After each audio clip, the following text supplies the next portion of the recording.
Whoa, I feel like I'm inside a spaceship, Zach.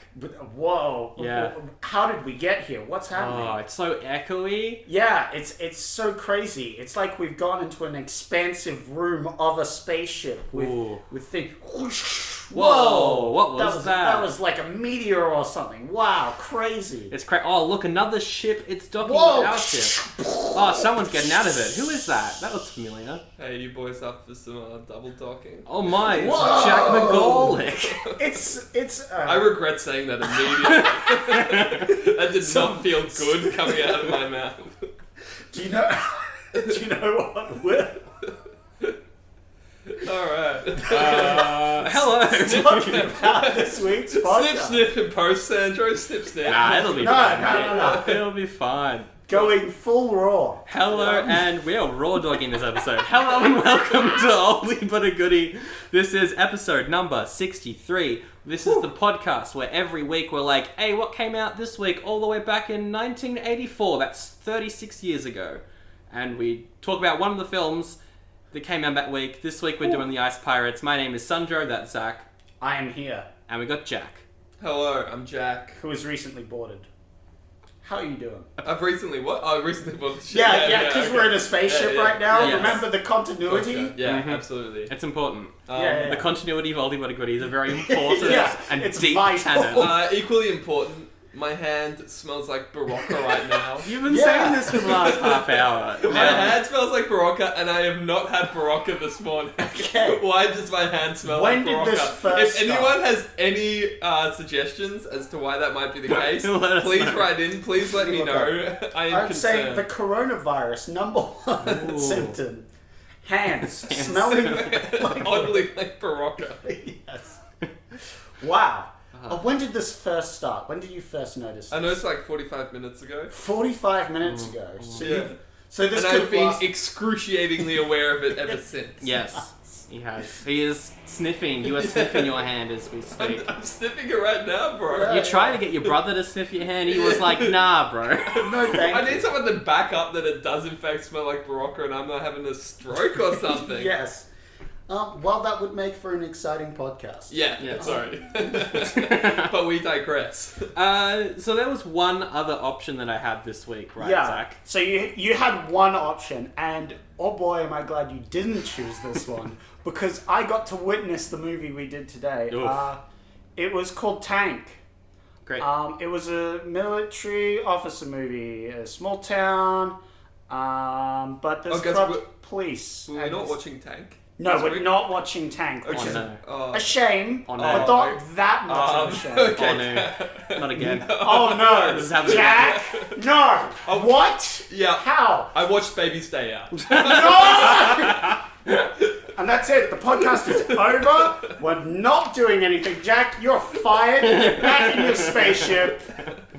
We are not coming back to that movie. Good lord. Yeah. No. First thoughts about the Ice Pirates. Whew. I'll give you a bit of my, the emotional journey that I went through. I went into to tell you how I feel about the Ice Pirates now, I have to tell you about how I felt about the Ice Pirates historically. Okay. Yes, as a space Martian yourself, you would have a lot of knowledge on this situation. Exactly. I did not know anything about the Ice Pirates going into it. Mm-hmm. This is going to be cheesy. That's what I felt like. Well, I already told you, hey, just to warn you, this is a B-movie sci-fi. Yeah. It's ripping off Star Wars and Dune. Yeah. So I went into it wanting to love it. I was like, I want to have a cheesy night in Yeah. with my laptop. Don't regret saying that. Yeah. You know, the typical single male Yeah. by yourself with your laptop. Did you My enjoy mum the- walks in. Yeah, during the storm scene That Ice only. Pirate son. Mom, you gotta knock. It's Star Wars, Mom! So I wanted to love it. Yeah. I wanted to have a great time where it's I really liked it. Anyway, I could not. I was trying so hard to like it for the first 20 minutes and I could not enjoy that film. But then something interesting happened. I just acknowledged my hatred for it. I said, I hate this movie. and I lent into that hatred, and all of a sudden something beautiful happened. That hatred transmuted into this perverse satisfaction with the movie, and I got something out of it. I began to be engaged, and I had that experience that I'd been yearning for, but it happened organically. I had to first acknowledge... You had to embrace it. I had to embrace how... Yeah.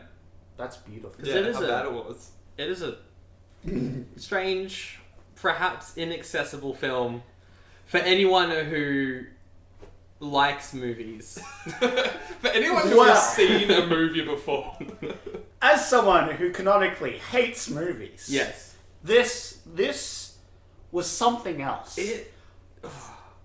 I'm very interested to see what you think of it, because all you said was "wow" is the right word. That's Yeah. all that we have spoken about this film. And wow is a very expressive word. Yes. It can mean many things. Wow can mean good, wow can mean bad, and wow can be an expression of surprise. It could be one of disdain. You could go, wow, okay. Yeah. Like, wow is it, and wow, all those expressions cumulate into my full feelings about this movie. Yep. The full spectrum of hatred, surprise, happiness, enjoyment, everything. Yeah. It went through the spectrum. It's bloody white light, and we're gonna differentiate it into a rainbow, like a spectral rainbow today. Because this movie goes through everything. It covered everything.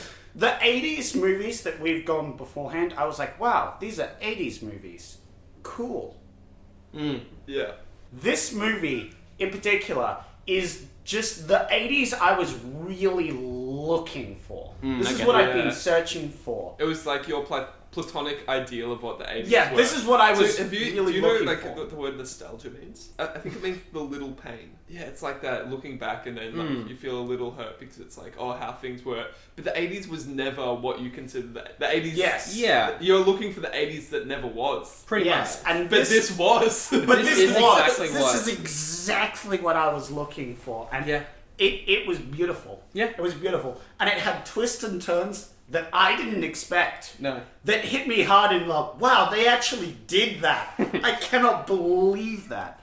Because we all kind of went into it on different levels. I went into it knowing what Jack thought of the film, because we briefly talked about it a couple of days ago, and then when I sat down to watch it yesterday, I was like, okay, I know roughly what I'm getting myself into, but even then, I was bewildered, I was amazed, I was shooken to the core by how much I like this movie. Yeah. It's not good. It's not a good film, but I think this is the first time we have done a cheesy action film, and I've been on board the entire way through. Yes. Well, it's that added the sci-fi atmosphere, which so. I love in Time Cop.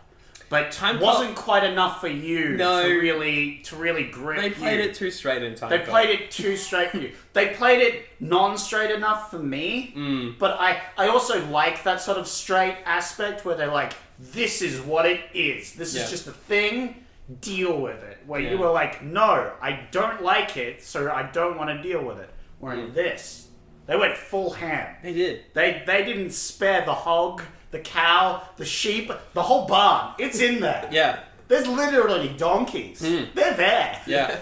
If you wanted donkeys in space, they're there. It's such as you said, the reason why we wanted to do the 80s was to do movies like this. Yes. And so far we have covered every single spectrum of films within the first 3 months of the show. We've done every sort of film. We've done a rom-com that's just softcore porn. We've done a good independent film. Yes. We've done weird, mad idea, dialogue-based sci-fi. Yes. We've done pretty decent comedy that no one likes. Yeah. Did we do horror? We did, well, like... Children of the Corn, technically. Yeah, it's like teen sort horror. of it's a teen horror-esque, but wasn't very scary. Just because of, It's not a Would scary you film. say, Zach, that much as the characters in this film were searching for a MacGuffin that was a mystical world that was wrapped in myth and mystery, would you say that you were also searching Yes. for the 80s? Yes. A mystical 80s that... But there was only like a tiny portal through a time zone surrounding it. Where if I was a 0.0 off, I would have been lost in garbage 80s films for the rest of eternity. But we managed to find that tiny slither to travel through where it teleported us throughout history. And it really, I found it. I found it this day. And the universe itself might be saved by this one film. Whew, it's released March 16th. Technically, this is a comic science fiction existing in the same subgenre as Red Dwarf, Hitchhiker's Guide to the Galaxy. Gotcha. So it's meant to be a bit absurd, so that's great. It's directed and co-written by Stuart Raphael. He followed up this movie in 1988 with a little cult classic called Mac and Me, which is amazing. It's perhaps the best so bad it's good film I've seen ever. It's a rip-off of E.T. Oh no. Check it out. Yeah. Mystery Science Theater 3000 did an episode on it, I think like 2 years ago. It's on Netflix. That's probably the easiest way to find it. But I would say like watch it because it's hilarious. Yeah, I think I watched that as a kid when I was maybe 3 years old. I can't remember a thing about it. I'm hoping it's the movie I'm thinking about because that was very bad. Did all the aliens try and communicate with each other at one point? Yeah. I vaguely remember. They, I remember there was a beach. And that's there's a beach. There is a beach. There's the famous scene where the alien is on a bike and falls over a cliff, maybe? Yeah, good. Wow. Against aliens. It ends with the alien's family driving a convertible in Los Angeles. All right. And the only way you know who is the dad wears a suit, the sister has a bow in her hair, the mum's got like a... it's an incredible movie. But the director, he's continued to write and direct films since then, and he put out a debut novel 2 years ago, 2018. It's called Rage. The tagline is "Say goodbye to political correctness." So, yeah, good. We'll see. I've got so edgy. I've got the blurb. Do you want to? Yeah, absolutely go for it. 15 American naval officers unexpectedly seize control of a USS Ohio-class nuclear submarine. In possession of the most formidable war weapon ever created, the mutineers form a new terrorist organization. The FBI and the US military try to stop the deciphered missile launch codes from reaching the nuclear submarine and unravel a conspiracy that permeates the very foundation of the US government. Yeah, that'll show those lefty wally-wally and all these snowflakes. Yeah. Sorry, let me wake up from falling asleep halfway through that. America. Ugh, wow, that sounds great. Yep. Yeah. Anyway, he co-wrote this movie with Stanford Sherman, who has worked on The Man from U.N.C.L.E. and Batman 66. So that makes sense. Yeah. That makes complete sense. The film had a very messy production. It was originally called... Wow. Yeah, I know. I'm shocked. What a surprise. It was originally called The Water Planet and was meant to be a serious sci-fi with a $20 million budget. Okay, I can see it. Yeah. At least with Water Planet, it does make it sound more sci-fi. Yeah. Like the Ice Pirates doesn't immediately... You don't jump to sci-fi quite yet. But the same with Dune and other things like that. But Dune, is that space? Yes. Yes, it is. But MGM were having money troubles, so they cut the budget by over 50%. Oof. They brought in Stuart Raphael to make the film funny. And then they kept trying to sabotage the film and make it not a thing. Wow. Some of the reasons why were the producers weren't getting along with the heads of the studio. And this is why, to quote the director, he said, the producer was a close friend of Paul Newman's. And the studio head said something derogatory about Paul Newman's wife, so the producer punched him. And that's why the studio was like, this film isn't going to get made. Wow. So, yeah. They also cut the entire ending of the film without the director's knowledge. There was meant to be 15 more minutes, I think, of the movie. It was just gone. They just cut it. Yeah. So, yeah. Ah, okay. That makes sense. To think that a movie, this masterpiece, could have not been made over something as trifling as a single punch. Yeah. What makes you think? Yeah. Oh, that's deep. Yeah. And not just any punch, but a Paul Newman Inspired. Yeah. Yeah, look, I'm glad it was made. I'm very glad it was made. I think Mrs. Newman is as well. Yeah. Yes. Shows the man, you know? Yeah. Take that.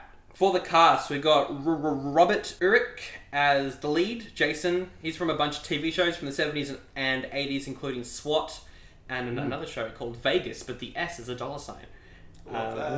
He was also in a sequel series to The Love Boat called The Next Wave. I had no idea they made a sequel to The Love Boat. He had a long battle with cancer, passed away in 2002 at the age of 55. So he was pretty young when he made this. 55, yeah. Yeah. Playing Princess Karina is Mary Crosby. She's from the TV show Dallas. She was on that for a couple of years. We've also got Michael D. Roberts playing Roscoe, who I guess is the lieutenant second in command. Yeah, he's there. Technical expert, because he's working on the robots. He is working on the robots. So I think he's the technical expert on the ship. He's very good in this. As a spacefaring captain yourself, what would you say would be his role in a spaceship exactly? Robo bitch. Yeah, that's the technical term. Sorry, yes. I forgot what sort of ship you. No, every position in the ship has it just has bitch at the end. Wait, so what's your title? What? Lead bitch. Yeah, lead bitch. Boss Hell bitch. Yeah. Directing bitch. Michael D. Roberts, he's had some small roles in some pretty major TV shows like Seinfeld. He's in a couple episodes of Seinfeld, a couple of episodes of Quantum Leap. But in 2002, he got a major role in a short-lived sitcom called The First Family, and that led to him being in movies. He was in A Star Is Born 2 years ago. Ooh. So wait, who's this guy? This is the robot dude? Yeah, robot dude. Oh, sweet. Ron Perlman, he plays a character called Zeno. He's, of course, Hellboy, Sons of Anarchy. He's in a bunch of stuff. Sons of Anarchy. He's not as tall as I thought he was. That's something that I noticed when watching this movie. He's not a tall man. No, not really. We've also got Anjelica Huston playing Maida, who's just a warrior. She's like Xena, but in space, I guess. I don't know. Yeah, she doesn't get much time, although she does the sword fighting scenes. She's clearly the best fighter. Yeah. The sword fighting scene where she fights that one bounty hunter is amazing. That was pretty good. But so is the rest of the entire movie, so we'll get into it. She's from The Witches, the classic Disney film The Witches, and there's also Morticia Addams in the Addams Family movies. Oh, that's where I recognized her from. I like how we were both like, oh, yeah. Nice. She was also in John Wick 3 last year, so good on her. There you go. As Killjoy, who's like a friendly giant who's also very horny. It's a whole character. It's John Matzazak. Yes. That's probably not how you say his name, but that's how I'm going to say it. He was a very successful football player. He retired, became an actor. He was in The Goonies and this. And then sadly passed away of an accidental overdose in '89. But he's just riding that high of the ice pirates for like 5 years and didn't want the party to stop. He was great. He was really good. I loved his scenes. They were funny. How about the most famous actor in this movie, who's in one scene and he's just lying on a bed? Oh yeah, John Carradine's in this. Yeah, as the Supreme Commander. Yeah, he's of course Dracula in the 40s. He's done heaps of stuff as well. Yeah, he is old as balls in this movie. May I say, great acting for an old fella. But good lord, you are old and crusted. Good lord, he was like... Yeah. They had to have him on that life support in the movie because he was on actual life support at the time. I don't know if you are getting this. He was old. He was very old. But very good. I was like, wow. He was good for the one scene. He was in the one scene. I was like, wow, they got a very... Wonder what he did beforehand. There you go. He did everything. He was crazy. Yeah, it was good. The reception for this film is 9%. 9% from those shills, those critics that are paid off by the man. But an audience score... Audience score is 49%. It is 49%. The correct amount that it should have. 5.7 out of 10 on IMDb. Because it should not have a majority score in the good. But 49 is exactly the point where you can say this is a bad film, Yeah. but also the best of the bad films. It is there. Yeah. A lot of the reviews were like, yeah, look, it's a pretty obvious Star Wars ripoff, but it's also kind of funny. So Yes. that was the majority of the reviews. Also, people were saying how they liked the real-time time warp sequence at the end. Yeah. That was like one of the only times a sci-fi film has shown that in that way. Yeah. That's cool. I know. I was blown away by the ending. We'll obviously get there, but like the ending, I was like, wow, this is actually a really cool ending. Yeah. Like I was into it. I was like, wait. Yeah. I was not expecting the ending to It's be solid. this cool. It's solid. It had twists and turns that I was blown away. So, after many budget cuts, this film ended up costing $9 million. What do you think it could have made? Don't look at the script. I think $4 million.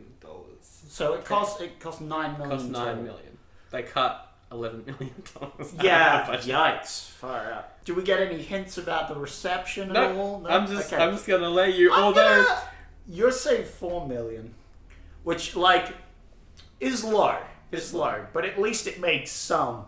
I'm gonna go high then. I'm gonna say 18. I'm gonna say it double money. well, I'm gonna say Zach's closer, Oh, I'm glad about that. This movie made money. and I'm also gonna take your vote and either add or subtract. Okay, that's fine. Because either way in that scenario, it made more money than they put in. It did. Wait, add or subtract that 4 from Zach's Yes. guess? So do you think want it's to add or positive or subtract? negative? What do you? I'm think? gonna. If you don't pick, I'm gonna Negative. choose one. You're gonna Yeah, negative. so I'll be minus positive. 4. It's Yeah. minus 4. It's 14. Oh, 14.3 million. That's still good. That's It's still more make than profit. Spinal Tap and Repo Man combined. Damn, dude. This film I'm made glad. more than Spinal Tap and Repo Man. Okay, combined. well that's slightly depressing in some ways, but good on them. Yeah. I'm glad this movie made money. And that's the research for the Ice Pirates. I went hard for the research just because, like, I wanted to know Yeah. what the hell happened. Well, you know now. There I know had to now. be a There was- story behind this production process. Yeah, Yeah. and there was. That's crazy. That honestly, they managed to produce this unique of a film. It's not even a cult classic. I think No. we might be ahead of the time. Yeah. Well, This can should be we a cult possibly classic. make this movie a cult classic? I'll go on anything and tell people to watch this film. Yeah. Not because it's the best film ever. Not because it's the like a cult classic or whatever. But just because Just- you can. Just because Because you can, you're drunk with you power. can witness this film. We need to come up with some sort of drinking game Yeah. to watch this. Okay, well then let's jump into the movie. It opens with spy music. Yeah. Interesting. The music was certainly 80s. interesting. for It was this very movie. 80s. It was I very loved it. 80s. I loved yeah, it. I thought it was great. There was some obvious Star Wars inspired songs. There was some synthwave. There was some soft jazz. It was Yes. everything. We know the scene. Oh, what a Yeah. good scene. What a- It's the funniest sex scene I've done so far. Yeah. The font choice is very interesting as well. Piratey. It felt like an Errol Flynn. Yeah. Yes. Yeah. They went for literal piratey. It kind of felt like a Lucasfilm game logo from Yeah. back in the day, like Yeah. Monkey Island back then, that sort of stuff. Which is interesting because you'd think they'd go for like a futuristic one, Yeah. but they lent more into piratey, That's which all- again is what I'm saying is like it's called the Ice Pirates, so you might be expecting pirates rather than space. Yeah. But if you took one It was second really to a look at the commentary poster, on anachronism in the yeah, it 41st was very in century. depth. Yeah. The opening crawl tells us that there was a war that made the galaxy lose water, and water is now money, and there's a bunch of rebels trying to steal ice from Templars. Honestly, in this case, there was narration, but I'm glad because I wasn't bothered reading that line of script that was going across my screen, and that's one problem I've had with Star Wars. Why you have all this text? I love it. And not a little bit of narration, just a little bit. I can't be prefer bothered reading all. exposition for like a minute Oh, yeah. instead of... But to be And fair, I actors- wasn't very invested to begin with. Oh, yeah, of course not. So, No, of course not. but it does lay out the main plot. Yeah, kind of. the main universe we're in. It's all the information you really need. Yep. We're in space. There was a war. Now you need water. Water is precious. Done. Boom. Into the movie. Then we see the robots. Straight off the bat. Woof. Yeah. So, okay. the robots are the one part of this film that I don't like. Yeah. Yeah. No, I completely agree. It's such a weird start because it shows these robots and stuff. It's just sort of panning through these robots. The robots are kind of like a dark grey sort of look, very humanoid. Yeah. Almost like a man wearing a suit that is form-fitting. Yeah. And then they've just got stuff and they've stuck it to them and they've painted it. Yeah. Yeah, weird that. But it's slapstick. All the robot stuff is just slapstick. Oh, and not slapstick that lands either. No. It's like you have to like try and reinterpret what you thought they were going for. Like, oh, I guess they could have been funny. Yeah. No, this was the one bit I didn't enjoy was the robots, and I think if I could edit this movie, I would just literally cut all the robots. Well, I feel like the robot stuff dominated the first 20 minutes of the movie. Yeah. So that's maybe why I had to hate it. You had to hate it to learn to love it. Well, it does get better. There is the part where a robot is like pisses itself or like shits itself or something. That was funny. Was that in the first 20 minutes? No, that was in the ending fight scene. Okay, because I liked that. That was the one time where I laughed out loud because of something a robot did. Yeah, no, it was during the end fighting scene where the robots have to go into battle with the other robots. One of them, the bolt flies out and just flew its piss out of it. Yeah, okay. It's on par with the Transformers pissing on a man scene. Yeah, Bumblebee. They're on par. In fact, may have inspired that scene. Maybe. We don't know. This is a film that Michael Bay would be a fan of, I think. Oh, man. Also, why is space so red? Why does space just have this, like, red hue to it? Because there's no water left. Yes. But it's the lack of water. Yeah, because water reflects the blue light, and without it, no blue. Space is so red. blue, though. Red, exactly. Therefore, red. And no one cares about green, so red. Yeah, exactly. There you go. Okay, here's a question. Yeah. Why do they transport water as ice? Also, how does the ice not melt? Yeah. Yeah, Surely that you're right. takes a machine which requires water to operate. I guess That's it's true. so you don't lose any moisture from like evaporation or like anything. They just have to like make sure. Although it is inconvenient because ice is bulkier than water because it's got air molecules and stuff in it. You ever heard of a tank? Yeah, I mean, they could just have tanks. It is a good point. I'm gonna vote for. But it makes a better visual. Yeah, it's a better visual and it's easier to steal as a pirate. Yes. So It is. It's almost like And it looks the whole cooler point in of a- ice is for it to be stolen by the said ice pirates. Yeah, and it looks cooler stored in a storage bay. It did look cool. It I did look liked very it. All it- this giant cool, blue styrofoam. It looked cool because it's ice. And that's a cool temperature. That's the joke. Wow, that's so funny. You should be a Laugh at the joke. You need to laugh at the joke when I make the jokes. Stop sniffing your hands, Jack. We get it smells like Barocca. No, we know it smells like Barocca, Jack. Oh dear. The ice pirates, they board the ship and they use this giant laser gun to break into a toilet. Oh, I love this. God. I love this. What? They started off so bad. Yeah. Only got better because first off they have robots. The which sucked robots in have this been movie. dumb. I did like the spaceships in this movie. I thought they They were looked very cool. good. Yeah. There isn't that weird like black outline around them that you find with with a lot of old films, Yeah. which takes you out a bit. No, they were good, and it was the they did the whole like hide in the trash or the meteors or whatever as the ships go by, and then they can spring out, which makes sense. Yeah. So that was Yeah. cool. It's good. But yeah, they break into a toilet. They break into a toilet and there's an alien Yeah. on the toilet with very obviously fake legs. Yeah. Yeah. Yep. And The mask was good though. the master was Yeah. sick. The mask And was he's good. just sort of like muttering alien stuff, but also shitting into this toilet. Yep. Oh, Which was great. It was good. It was good. And then one by one, every member of the crew comes by and is like, "Take care of that guy." They keep saying it to the Yeah, guy. because they don't want to take responsibility, so they just put it on to the next So guy. the guy I wrote can down get fart/toilet joke. Oh no.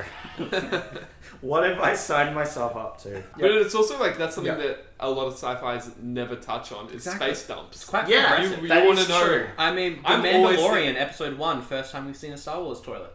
Oh, Yeah. really? In Mandalorian, that was the first I haven't time. seen The Mandalorian. Yeah, it's pretty good. I want to check it out. Yeah, there's the canonical question: where is the toilets on the Enterprise? Yeah. That has been Yeah. a question that fans have asked for ages till they addressed it. Because When it did was they an address important thing. Yeah. Because they never showed them taking a dump. Yeah. Yeah. Did they go to the holo deck and just like beep boop toilet time? Is that how they did it? We didn't know. They never answered it until they did. But you know, that was a big question. And in this, they answer it straight away with there are toilets. This ship. They're there. Anyway, we They're said actually the most easily breachable part of the ship. Yeah. They're not very heavily guarded. If you're invading a ship, Yeah. just go into. I also like that alien that was sitting on the toilet. There were no other aliens that look like him at any other point in the movie. Yeah, he was. And we see him again as well. Yes. Oh, do we? Yeah. and he's We got see him like a one lump more on his time head. where he has a giant lump on his head because one of the crewmates just thwacks him on the head man, I missed on the that. toilet. So he gets knocked out while taking a crap. Yeah. Sucks to be Worst Hitman. time to take it. And then they come back? Yeah, we Yeah, pass I him. think it's they're breaking into the ship again to get the princess or something. I don't know. Yeah, And anyway. then knock him out again. Yeah. After escaping the guards, they go into the princess's room, and there's an elderly maid. She's in a maid outfit. Yeah, she's in space in a maid outfit. That is a bit weird. Strange. She's an important character. I mean, In yeah. the fact that In the fact that she's there a lot. she's there a lot. She takes care of the princess, and we were all wondering, like, how does this princess get taken care of? And it's like, the maid. The maid. Yeah. The elderly maid. The princess, by the way, is sleeping in like this smoky stasis. it's like dry ice. Yeah, well, I think here's my theory. It's a stasis pod. Yeah, that's You what I know, thought. because it's a long journey traveling with all this water. Yeah. If you're a princess, you just get very expensive stasis pod. Yep. You just go to sleep. Yep.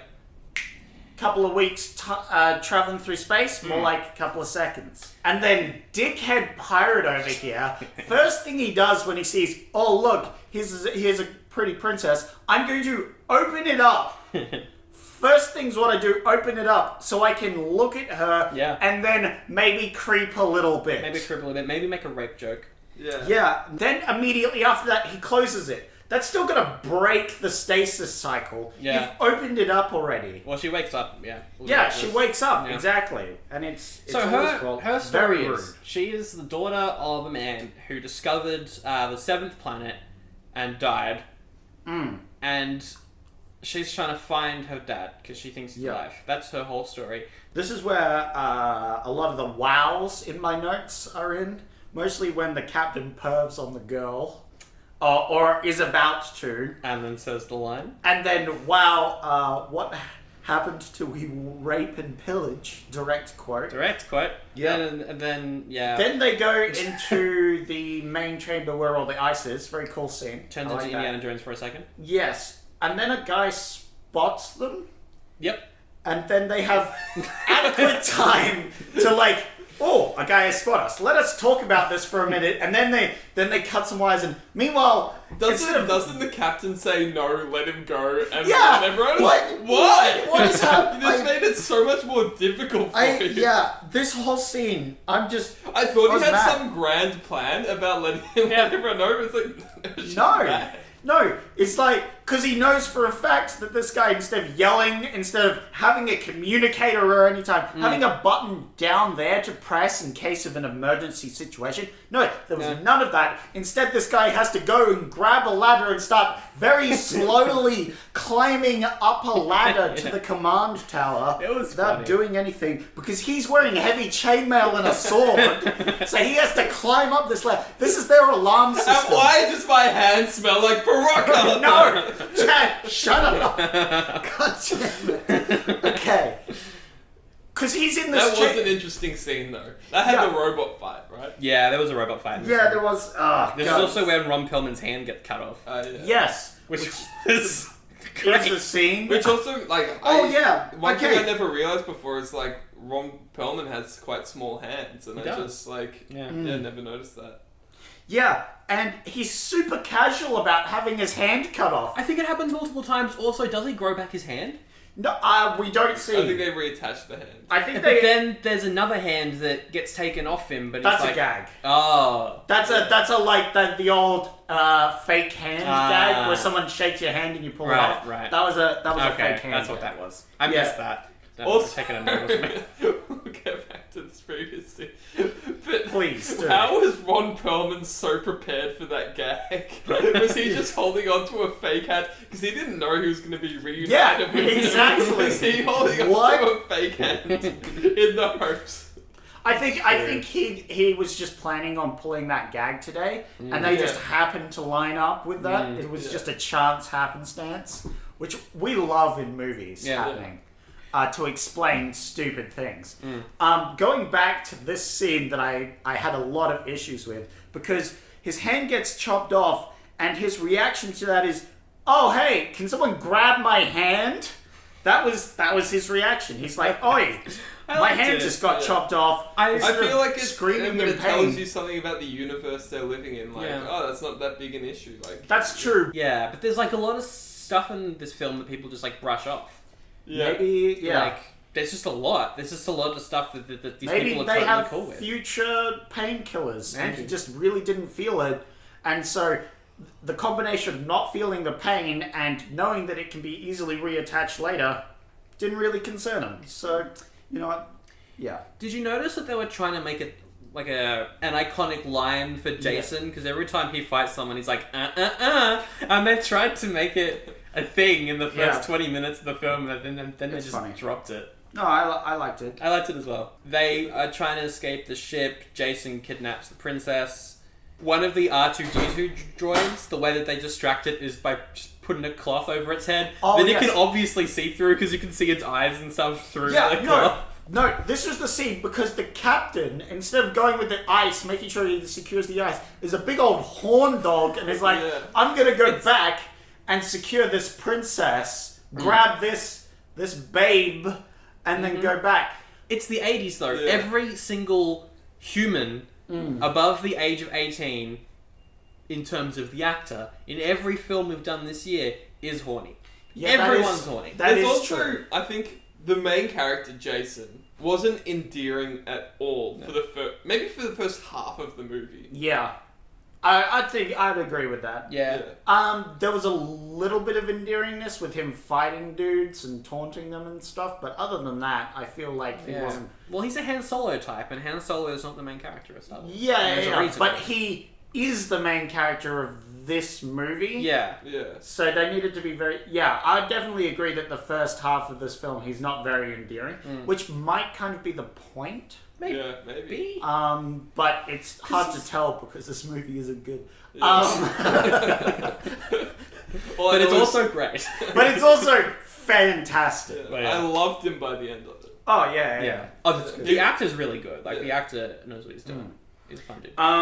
It could have been a smart move if they had played it off like that for him to have the princess, because then they get attacked, because now they're escaping on the ship.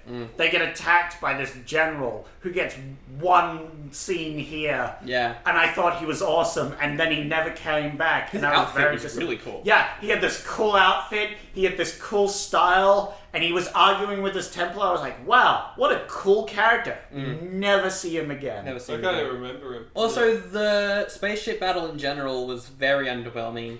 Yeah. Because, well... At first, the main ship breaks off into three smaller ships. That was cool. Sick this move. was the first bit where I thought, oh, maybe this is a comedy. What do you mean? What do you two guys mean? What do you mean? No, the opening scene, they go into a toilet where a guy's taking a massive dump. Even then, tonally, I couldn't figure out what it was going for. When they were fighting in the spaceships on the arcade machine, like the way that they fire, it's just an arcade game.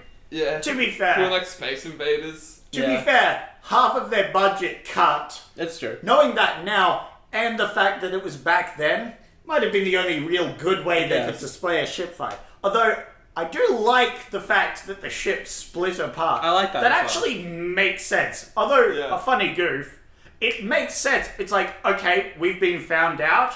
Rather than us all dying or being captured in one ship, split it in 3, then they can only go after one. Yeah, so can I just explain? So, like, when they're having this space battle, the robot guy, who, like, takes care of the robots. What's his name?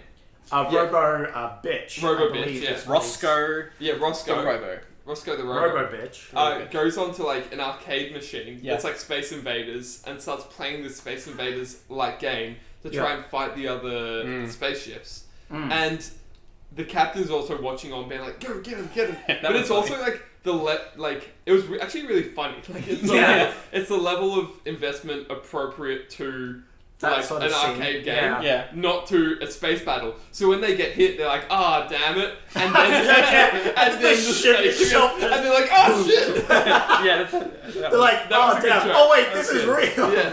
Yeah, no, it was very good. That's a good gag. It was although- it was quite Spaceballsy, that moment. Yeah. And this is where I feel like they have the princess. Surely you take the princess and hold her hostage so they don't. Nope. But they don't do that at all. They just which is immediately a get missed arrested by the opportunity. commander. The commander walks on and is like, "You're all arrested. This was all part of my plan," which he says like every single thing he's in. He's like, "This is all going to plan." Yeah, He's great. He's I love him. He's really He's good. great. Is this the head Templar? Yeah, the head I Templar love that dude. guy. yeah, head temple. Yeah, That's the first thing that I liked about this movie. Was Yeah, the yeah. head Templar. I Yeah. was like, all right, if he's gonna show up in this, I think I can yeah, stomach he's good. for 100 minutes. yeah, no. So they get locked up. That's where they meet Killjoy, the friendly giant, who Is he a giant or is he just? he's just tall. He's just a He's tall, just a tall dude. buff dude. Is he supposed to be like? I think he's Giant- meant to be giant taller than. race? Well, because there were the other people in the prison There was- that were yeah. quite tall as well. Yeah, so, I think so is maybe, that just a split off of humanity where it's just these big dudes? Don't Could know. be interesting lore. I just There was thought like he a was a tall guy. planet. That, Yeah. That's what I thought. Tall guy, but him. I just saying called him a giant- giant because it's a good way to Okay. distinguish him Yeah. from everyone else for the listeners. Yeah, it really Fair just enough. did highlight to me how short Ron Perlman was. Yeah. Yeah, he which was very short. Although they do mention that in a scene coming up, that he is shorter than the other ones.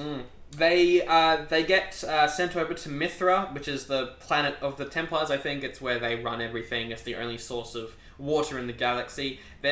They get sent there to be redesigned, castrated. They say it doesn't hurt. Yeah, okay. There's this whole line of scenes coming I up.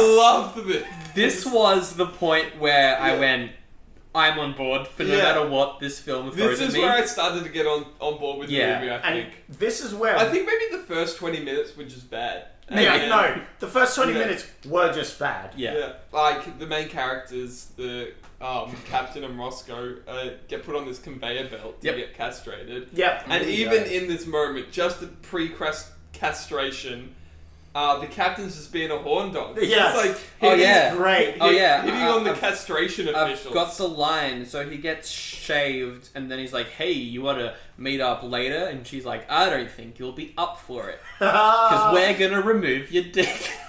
Yes. And I was just like, what is happening? I didn't know it was about to hit.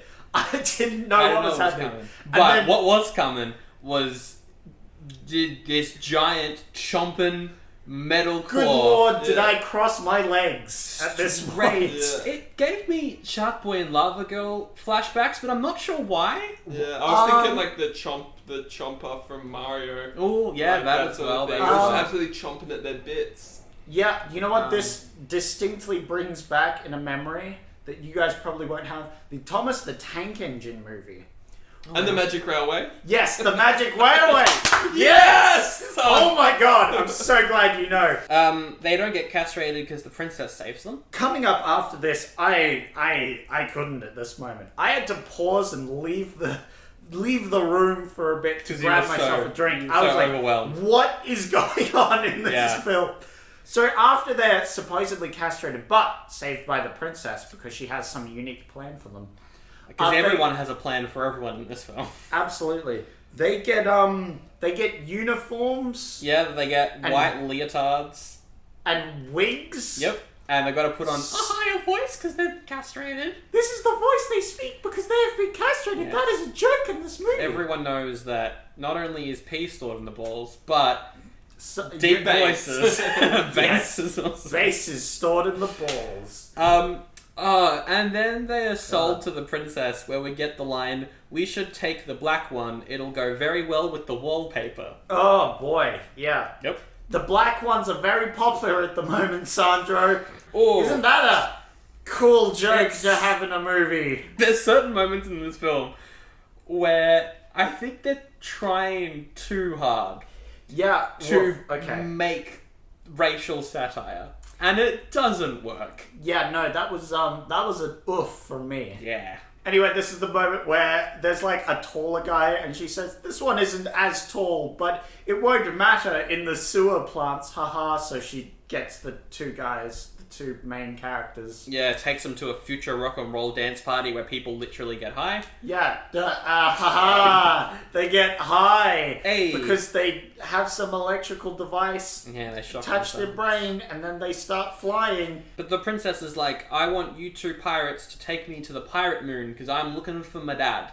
Yep. And so they do that. They leave. But the Templars like, "We've got to stop them from escaping." So there's a bit of a motorbike chase, including a cop car that's got spikes in the front of it. Pretty cool. Yeah, it's cool. It's a solid chase as well. I quite like the chase sequence. Like, again, from this point on, I was completely on board with no matter what the movie threw at me, and I was so glad that we got a chase. I just Was want to this mention the bit with the robot pimp? Yep. I really can't remember much aside from the fact that there was a robot pimp. It was a robot pimp. And they're like, yeah, what's the robot pimp? Do you want to see some fine Fine titties? titties, fine yes. titties. Would you like to see some fine titties? Yeah, and they They- don't have any money, so they just give like a necklace that they ganked. A earlier. golden necklace. Yeah, it takes a gold necklace for payment. Anyway, they manage to get to the princess's ship. Yep, they fly off with the princess. Um, There's also a robot? garbage bin Yeah, robot there's with a a garbage tongue bin that robot? eats the robot. Which never comes back?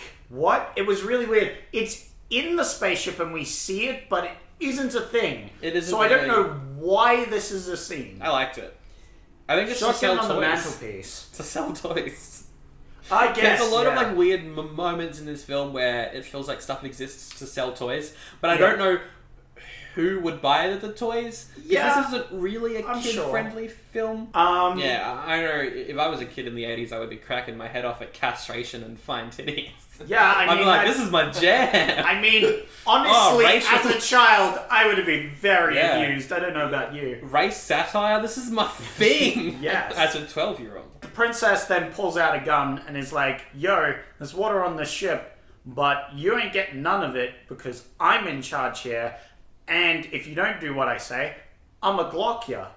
Anyway, So she is like, "We're gonna go to this planet, find out what's up with my dad." So that's Yep. what they do. Then it cuts to the leader scene with the Templar, where the Templar has to go in. Go see the old Supreme Commander. Are you guys familiar of the 40k Warhammer series? Not really. In the lore of that, because I'm a big, massive nerd boy, Whoa. there's a, not so much a Templar, but an Empire, and the leader of that is just a very old dude that's plugged into a machine, but he's It's quite a bit like the leader of the Daleks. yeah, like that.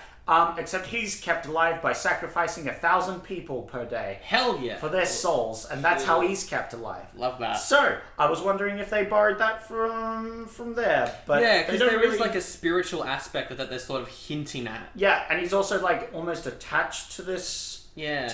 like seat that he's lying down on, or like bench or whatever. I think it it was is. just to sell toys. Yeah, I mean, I don't know, it looked but- cool. It was alright. And then they reveal that they wanted the princess to escape, and this is all a part of his major plan. Whoa. Yeah. He was like the big bad, right?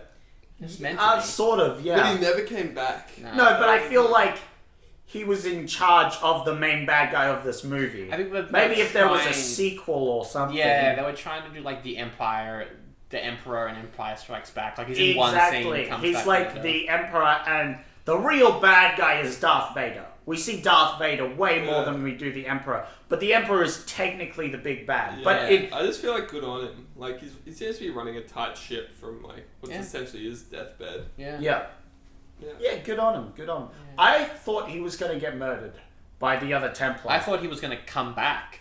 Yeah. I mean, yeah. There's a lot of things in this movie that don't come back. Yeah. Actually, it does come back, but the space herpes is this next. Yes, space herpes. Once again, just like the castration, this is when I went, oh boy, this is a film, and I am enjoying the hell out of it. This right now. was because this is good. It's just a Red Dwarf episode, but in the space of like 10 minutes. So there is this egg on the ship. It hatches, and out pops this disgusting like worm with a cross between inside its mouth is a face. It's like a xenomorph worm sort of thing. Xeno baby thing. And it goes up to Roscoe, right? Yeah. And it starts sucking. Give me some of that good sucking blood, on his arm. Daddy-o. Yeah. So it's kind of like a leech. Yeah. It's like a space leech. Like some sort of parasite. Fleshy leech. Yeah. Like some sort of parasite that you would catch. And then like a disease almost. Yep. Yeah. Like a herpes or something. They say this ship just got herpes. I actively laughed out loud. They try and catch the herpes, right? But it's very quick. It's quick and it runs away. When I first saw that, because it was like real kind of creepy, like this herpes like. Oh yeah, it's cool. I thought this was part of the plan of the. Because it does come straight after the scene with the like. It is true. It is true. Yeah. I also had that. Yeah, I also had that thought. Like maybe they had planted it. Yeah. As like a thing to kill them, but no, it's just a thing on the ship that doesn't really harm anything. Honestly, I'm glad. It doesn't. It doesn't do anything. The whole reason it's there is because the space. It sucks on a dude's blood. But like nothing. I mean, happens. it doesn't. Yeah, nothing comes of it, but it's funny. It is funny. Jack, what did you think of Sweetwater? Did you like? Because this is the most Dune element of the film. Is this Sweetwater town? It's an abandoned town. The one that they go to. Yeah, I loved it. Yeah, I really liked it. Did you like all the donkeys and pigs running around? Loved it. Yeah, absolutely. Yeah. I was really thinking. I liked it was just like one old guy. Who isn't that old? He was just in a time warp for like 20 seconds and lost 20 years or something. Yeah, no. And that's a bummer, dude. It's a bummer. Yeah. Don't you hate it when you spend 2 seconds in time warp and lose 25 years of your existence? Time warp's good in this film. I love the time warp. I thought that was a really cool plot point, actually. I thought it was actually very cool. He reveals that he travelled with the princess's father and they did find the seventh world. Woo! And the seventh world, when discovered, will end the war. And that's why the Templars killed the entire crew of that ship. But her dad may still be alive. Go to this planet and find out. Yeah. And then... then we have a very Mad Max scene where these bounty hunters on this, like, giant roller with a skull at the front. A giant plastic skull. It looks terrible. It's so bad. But it's great. They're wearing Viking helmets. It's great. It's so Mad Max as they're rolling in on this desert. This was the scene that, like... It felt like a movie that you make in your backyard. Oh, yeah. with kids, like, with your friends when you're, like, 10 years old. Hell yeah. And it was great. I loved it. Yeah, no, I literally wrote down, man, I'm loving this. Yeah. And it's just rolling around. They have to dodge about. At some point, they pause to talk about what the old guy goes like, hey, you remember this reminds me of the time. And she's like, no time for this. It's coming back. And they're like, what? Very good. Also, Jason is hanging on to the back of their one, trying to get onto the Vikings' car, and he holds onto like a spike that's attached to the wheel, and somehow gets the momentum to jump up onto. Look, I'm not going to question it. It could be the future. He has future muscles. And then he just pushes everyone off. Yeah. Well, he doesn't punch them. He's just like push. And then he jumps off and leaves the bad guy that's left on that to crash into something. Yeah. Classic move. We get told where to go, so they go to the dad's last known location. Oh, we also get a little bit of exposition about what the seventh world is, the MacGuffin in the film. It's a planet that was in the orbit of this universe, then got somehow knocked out of orbit. It survived the water war. It's a planet filled with water. It's Earth. Oh yeah, and the old guy dies as well. Yeah, and it's so it's long of a death scene for this character we've known for 2 minutes. So good. And it's so dramatic. I love the way he dies because he gets hit by a laser and then he just goes flying. Like this old man just goes flying in the background. They don't linger on it. It's so That's pretty funny. good. And then he's like, my back's broken. And then he just dies. It's great.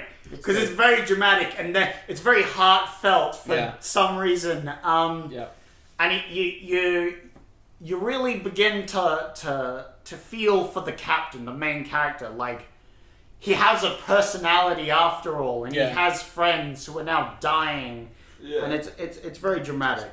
So they go to this... Maybe there's a reason that he has such a rough exterior, because it's a rough world. Mm-hmm. It's a rough world. It's a rough world. They go to this smoky, misty world where the dad's meant to be, and Jack, there are unicorns. What was your first thought when you saw a unicorn? Oh, is this that smoky world? Yes! The Amazonian unicorns! I was like, this is good. that was it. You went, this is good. Oh, they're also they all were prepared. Like, they knew they were going to get ambushed, and they didn't prepare for it at all. Yeah. And then they get taken. I liked that that sort of like painting of where they went, like up the mountain. Anyway, a lot of the artwork's pretty solid. Yeah. Then they get taken to this hall, the incel temple. Yeah. And that's one way of describing. Speaking of which, the incel is played by the guy who like runs the Golden Globes. Yes. Like, he is not an actor. He is my favorite character in this film. He's really good. Yeah.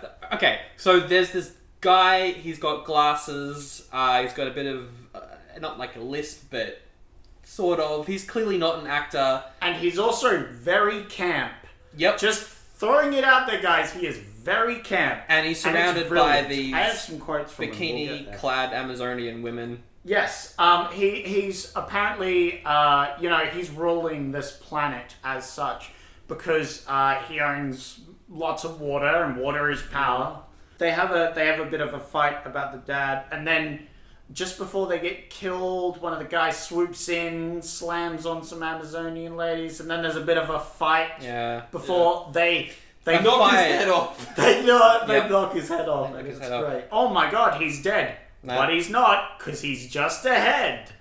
And so they're like, we're going to get you to tell us where the princess's dad is. Yeah. We could... And cue, every shot that's a distance shot is clearly a fake head. Oh, yeah. And every shot that's close up, you don't see anything below his neck. Yeah. Classic. They do drop the head... Oh, no, that's from the back. Yeah, never mind. Yeah, it's from the back. It's good, though. I love it. The way they torture him is they make him sneeze and then he tells them everything. Yeah, they get a feather, the classic feather torture, and he immediately caves. Yep. And so the princess is reunited with her father. She goes to where he says they keep keeping the dad, and the twist, the dad's not the dad, it's a robot. And this was when I noticed that there's 15 minutes left of this film, and nothing has happened. Yeah. So they go back on the ship, and she's having a solid sob, because, didn't find a dad. But my dad would have given you a ring. Give me the ring. Dumbest. And so the head's like, yeah, you got me. Spits out a ring on its tongue, and then the guy just grabs the ring, and so the head goes, "Ooh, you're so physical."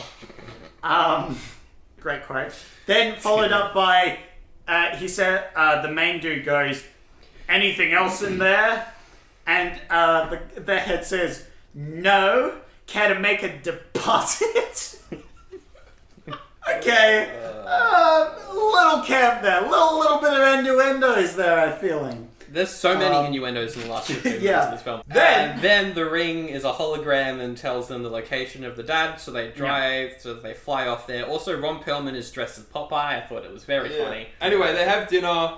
Ron Perlman's made dinner, and he's like real into cooking. He brings out like a roast turkey, Ooh, and then the herpy jumps out of the turkey. the Herbie jumps out of the turkey. Yeah. And the maid goes nuts as well. Yeah, classic. Okay. Now, Yeah, here we go. The passion storm scene. So Jason goes into the princess's room and she's like, "Oh, I'm horny." So they go into the passion room. And Jason has prepared a mixtape for this. Yeah. Yeah. Yeah, what? Then I have so many questions because it starts off the scene with him listening in at the door, and she's making getting a massage from the robot. and it sounds super sexual, Ooh. obviously. Ooh, oh yes, harder. By the way, yes, there is 10 minutes of this film to go, so they do what you would do at the end of an action sci-fi, and they make out for 5 minutes. Yes. And it's windy. And it's raining. Yes. And the dialogue is the best. Because apparently storms are sexy, guys. Yeah. Because It this was is like- called so they go the in- sensual storm was the program they went into. Because it's like a holographic experience. Yeah, it was like the cover of a Mills and Boone. Yes. Like, it So starts good. raining, there's like heavy wind rippling their clothes. Heavy wind, heavier petting. It's, Yep. Yeah. And it must be pretty sexy because they get it on. Oh, I love We know these for a lines. fact they get it on because of So, later on. she's undoing his pants and she says the line, "It's so stiff. The belt, I mean." We also get the line where she's like, "Shouldn't you be at the controls?" And then he moves his head down. It's just...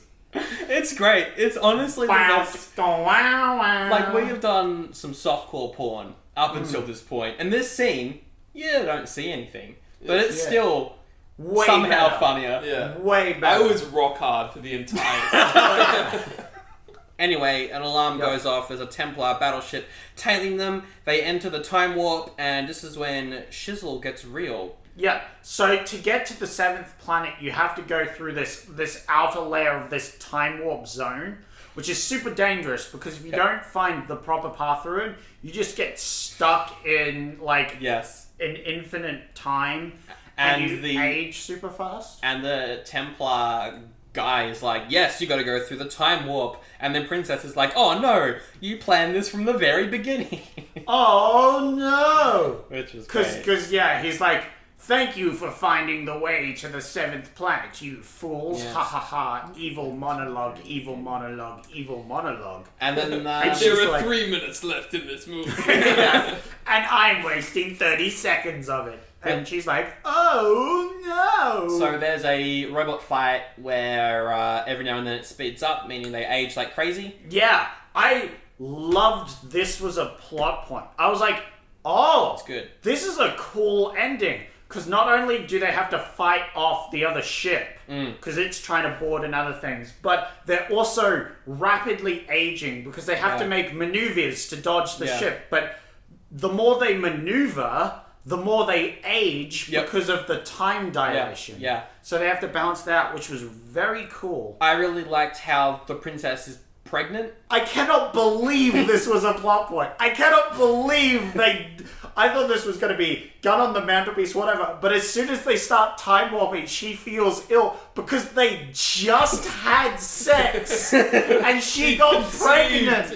Yeah. Which is amazing. So, of course, while this time dilation goes on, 9 months goes by instantly She and has a she kid. has a baby. And Jason's like, bye. I'm not dealing with this. While they're fighting, he gets called in and is like, "Oh crap, I've had a baby while this fight's going on." You know, The kid Oh is my aging God. like crazy. All the guys are fighting. They're growing big bushy beards. Their hairs are going cray. which are amazing.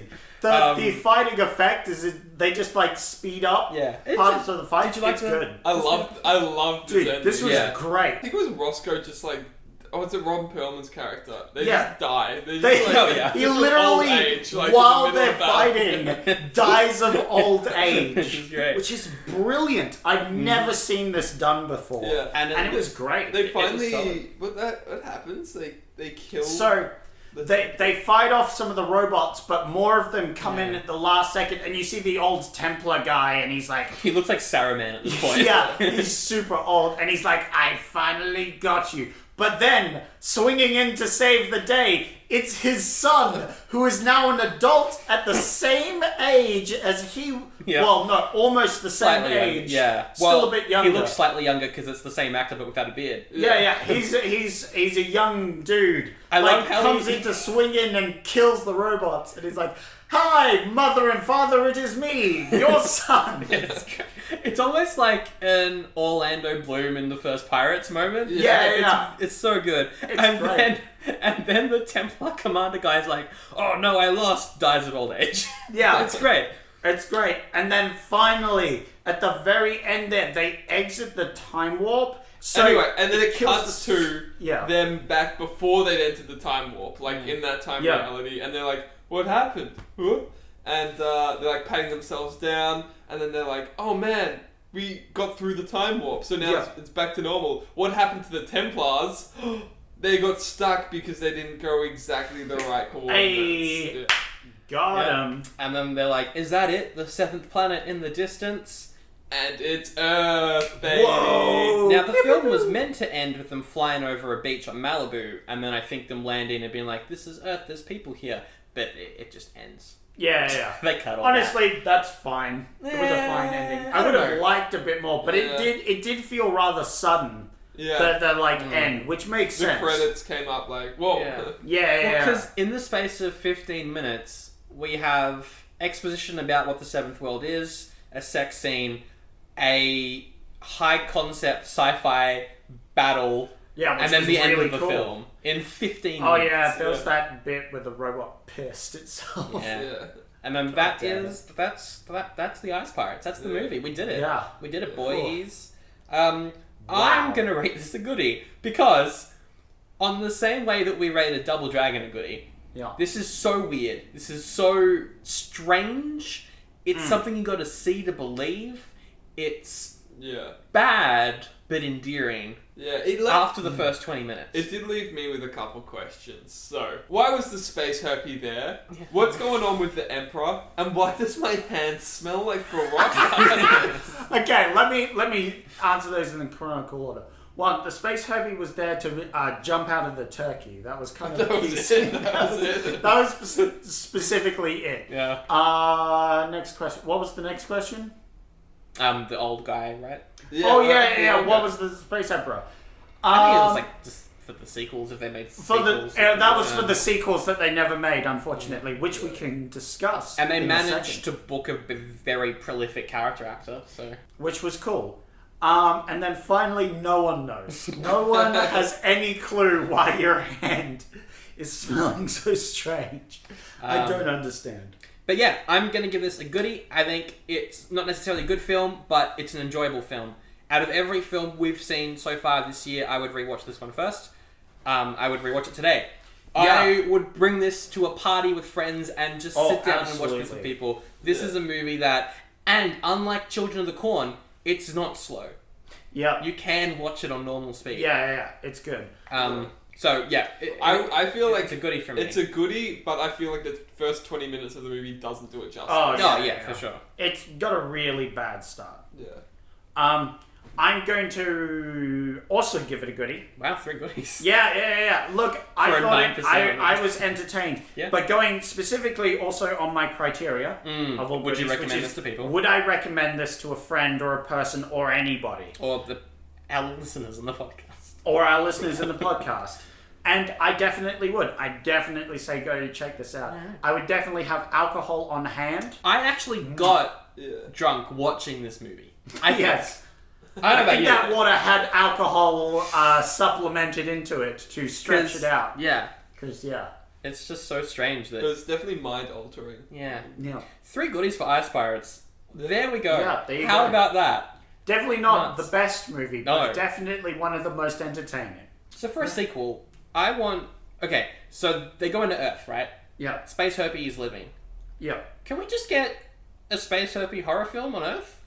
That's what I want to see. I just want to see the Space Herpy thing going around attacking people. So it's like an alien on a spaceship is like almost infecting other people. It's like starts from a small stage and then it's bigger. Because and we bigger. never see what it does. Yeah. And then it can like fight some sort of soldiery people that all get picked off one by one, but the main character, like a female lead of some sort, then has to finally... Shoves it out of an airlock. Yeah, shoves it out of an airlock. But we see afterwards, like, they have the celebration, it's the end of the movie, but after that, just after that, we see it floating down to Earth. The space herpy infected We the main call the character's movie, cat, Yeah. and the cat then Yeah. chest bursts out. No, back bursts. Yeah. A space herpy. And we could call it Alien. Because there's an alien. No, we can call it STI. Spatial transmitted infection. Oh no. Spatially what have you got? The sequel? Yeah. Yeah. I'd want to see like a religio-political drama set on the Templar planet. It's just about like the political machinations of that planet, how it works. Yeah, you want some more slow burn, different forces working against each other, fraught conversations in like chambers. Yeah. Oh yeah, that'd be cool. Because like we know there's a royal kingdom of some sort, like a royalty. Yep. And also the Templars and how they clash together. We've also got pirates. I kind of just want it to be Dune. I just want the movie. Yeah, you just really want Dune because Dune's good. Yeah, but like a light-hearted, weird concept that's kind of funny. Yeah. Dune that doesn't. I like more spacey things like Dune. I think this is a cool, different. Yeah. It's different enough that it can have some cool, funky things. Do you think they could reboot the Ice Pirates? Yeah. Now, but like make it good, like make it really good, like properly good. I think they totally could. Yeah. Absolutely.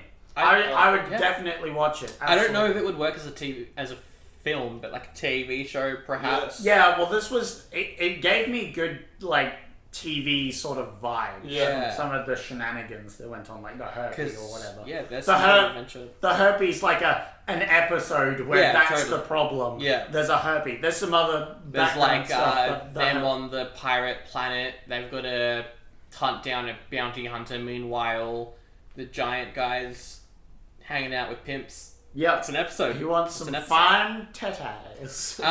What's your sequel? My sequel. Ooh, well, what I'll have for my sequel is actually focusing on the ice aspect and the water and stuff. It's like, why do they have ice? Why is it transported like this? Like explanations, because I'm a bit of a nerd. Yeah. It's like a supply chain. Documentary. Exactly. Why was she on this supply train sort of thing? Because maybe that's just like this regular supply chain that goes through transporting this water and stuff. Like, we know this is a currency. We see in one scene the bounty hunters pay a guy who shined his shoe with water by just like squeezing a thing. How does that currency exchange work with water? How do you survive? What are the exchange rates? In a planet, in a situation where you're poor and you need to drink water to survive, but also water is the currency. How does that work? I want to see the like, instead of the higher up situations, I want to see the low down situations. How does that exchange work? Do they have water supplements to like survive on? Yeah. And how does that work? Do they just have to like eat things like cactus or something? There's this cactus stuff which is high in water content or something like that. Yeah, that would be good. Do they extract it from things? Yeah. How do those machines work when they remove your genitalia? Are they literally just biting off your junk? Yep. That's not how that should work. These are the many questions I want to You don't explore. so much have an idea for a sequel so much as you sitting down in front of a camera just asking questions. Oh, absolutely. Moving on to everybody's favorite segment. It's raving reviews. On 99. What? On 99.3, not a radio station we're a part of anymore. So, this is the part of the show where we ignore those corporate shills, those garbage people. They're rated at 9%. They can't know what they're doing. Yeah. 11 of them rated at 9%. Yes, because there was only like that many reviewers. Woof. But there was plenty of audience reviews, and as we know, if you get like a crowd of people, crowd of people, the average, they're always right. The average is more correct than it is. You know what that's called? Wisdom. I think it's called Wisdom of the Crowd. Wisdom of the Crowd. Yes, exactly. Thank you. That's I'm it. glad you're on board. See, you're an educated guest. This is why we brought you on board, because you're an intellectual.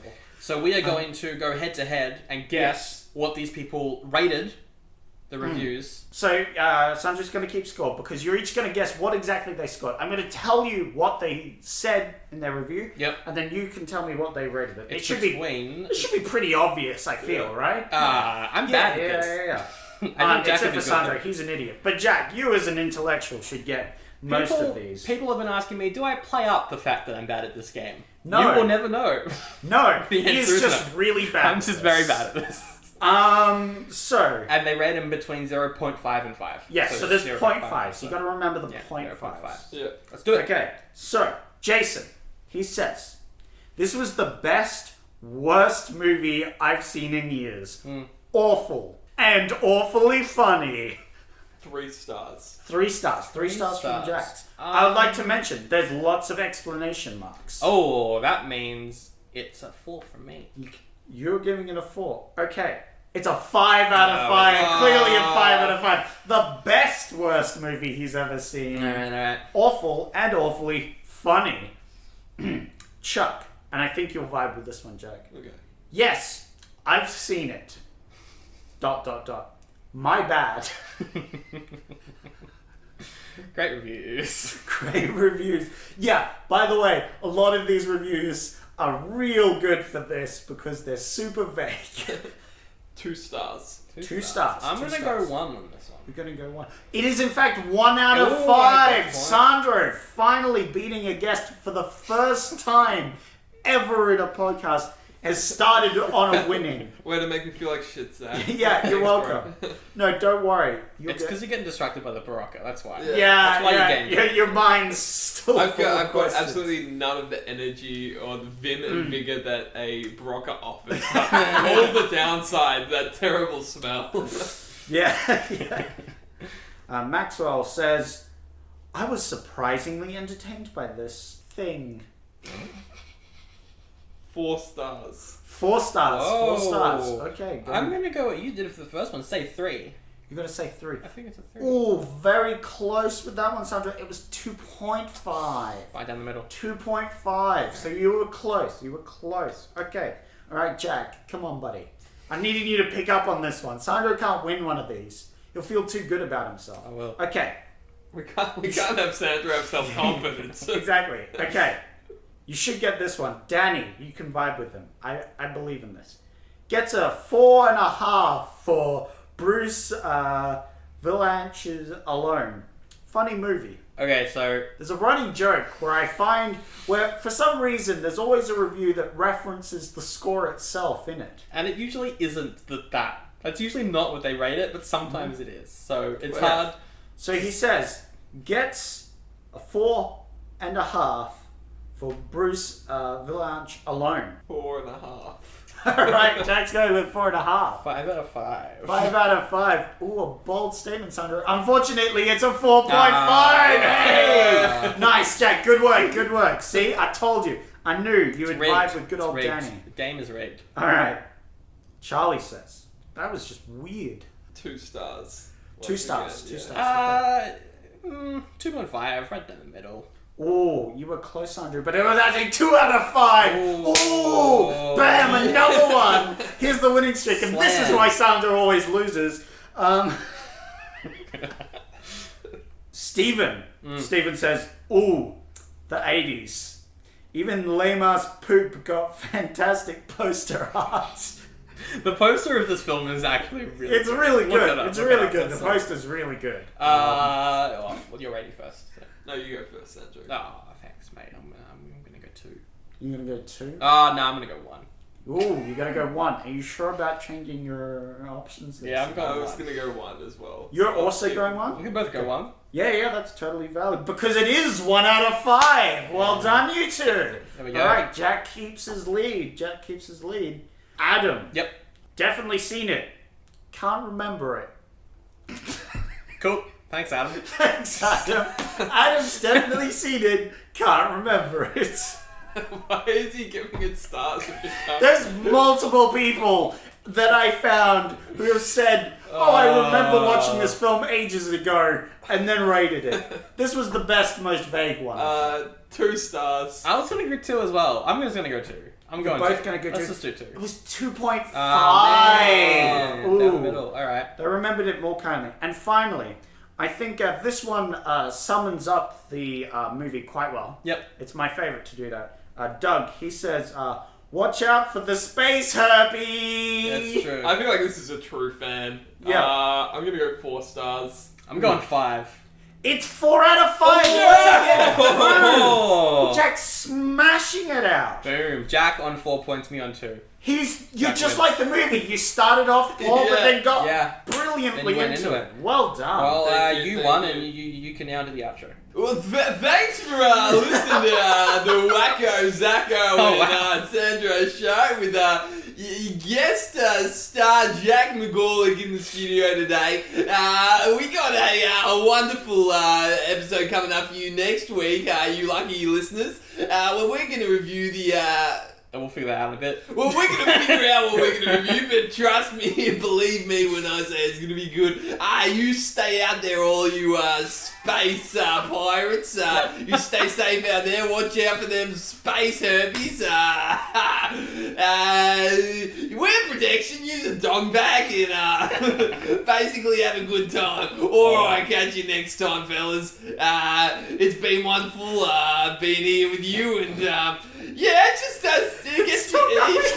It makes me wonder. It makes me wonder where are our Templars at? What's going on with the state of Templars? If you're a in Templar, Australia call us today? up now on Yeah, 13 10 70. If you're in a Templar, I'd love to know what's going on. Who are you? What brought you to being a Templar? What do you think about liberal? What do you think about liberal leadership at the moment? Is Scott Morrison the figurehead that we really need in Australia today?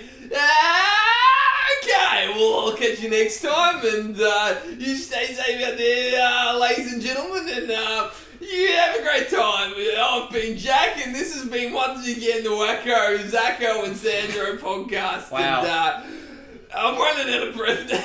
I'm getting a little lightheaded. Honestly, this is quite taxing. Still going. So, let me know. What do you think? Do you think Albanese is a appropriate opposition for the shadow minister? What's going on there? Who is this man, Albanese? He's from the Labour left, and obviously a man from the inner suburbs of Sydney. I need to go.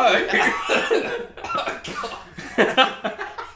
Then AC/DC's Thunderstruck starts playing, and it's the end of the show. Wow. I think that's the best outro we've ever gotten. Yeah. And also definitely the longest. Definitely the longest. Alright, if you like the show, we're on Facebook, we're on... Well, We've already done the outro, it doesn't matter. Links to everything in the description. You can send us an email, do whatever you want. Zach, you're picking next week's episode. You've got 2 choices. I will pick them. Racing to the Moon. Oh. Before being deployed to fight in World War II, Yeah. Sean Penn and Nicolas Cage Or... try to make the best of the little time they have left in their small town. Oh. Or, your other choice, Police Academy. The first in a long, long line of the adventures of a zany group of police officers. Those are your 2 These are some tough choices, because on one hand, Nicolas Cage... Early Nicolas Cage. Early Nicolas Cage. Before he went nuts. He's less completely insane. On the other hand, Police Academy. Yeah. What do you want? Jack, what are your thoughts on this? He's asking a friend. He's calling a friend. Yeah, I'm calling up. To check out some of that early Nicolas Cage action. Okay, you're thinking He's that. wrote Nicolas Cage. I'm going to go with Police Academy just because you chose Nicolas Cage there. Yeah, definitely Police Academy. Police Academy next week. That sounds fun. Have you seen it? No, I don't think I have, but I've seen 2 or 3, but I don't think I've seen the first one. Yeah. Yeah. Well, there you go. Cool. Police Academy next week. We wrap it up. You fell perfectly into my trap there. Good work. Excellent. The smell of Broncos faded. You will never know. We wrap it up with our favourite quote from the Ice Pirates. What have you got? That's a lot. Space ditties. Is it space ditties? Yeah, Mine's going to be, it feels so stiff. The belt, I mean. And then my one is... Can I make a deposit? Alright. That's it. Let's go. We gotta fly off. We'll We'll see you later.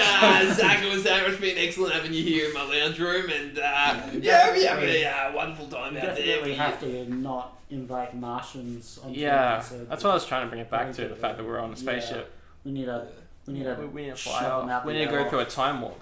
Alright, I'm gonna detach my space shuttle from your... Yeah. Whoa. Oh my goodness.